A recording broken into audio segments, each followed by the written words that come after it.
Welcome to Pooja Nardia English classes. In today's video, we will learn plural of cherry.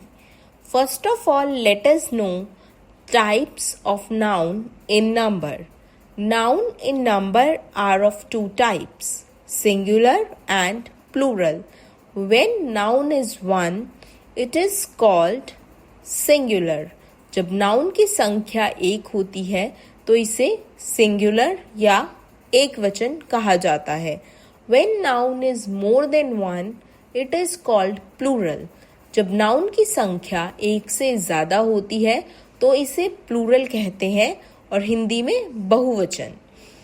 Now the plural of cherry is cherries. CHERRRIES. Cherries. I hope this video was helpful for you. Thanks for watching. Like and subscribe the channel.